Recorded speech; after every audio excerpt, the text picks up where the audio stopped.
माऊलीने काय सांगितलं? भक्ती कशी करा म्हणून सांगितले?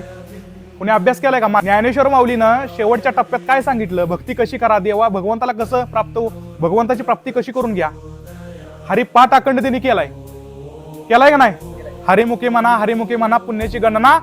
कुठल्याही संतानं संन्यास घेतला नाही, कुठं घरदार सोडून केलेलं नाही. भक्ती काही जणांनी प्रपंच करून केलेले आहे, तुकाराम महाराजांच्या सारखे. तुम्हाला सुद्धा तुम्ही घरात बसून प्रपंच करून देवप्राप्ती करू शकताय, आणि ती सोपी प्राप्ती. एवढं लक्षात ठेवा, आज संन्यासाला जी प्राप्त होत नाही ती घरात असणारा प्रपंच सांभाळणाऱ्या माणसाला प्राप्त होते. का?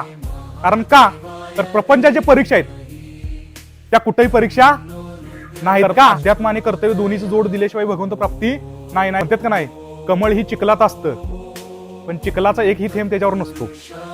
बघितलं का कधी कमळावर चिखल उडल्याला? पण देंडा कुठं असतो? तसा प्रपंच म्हणजे चिखलच आहे, आणि हृदय म्हणजे कमळासारखं ठेवलं पाहिजे. त्यात भगवंत आपल्या वास पाहिजे, त्या भगवंताचा त्या ठिकाणी.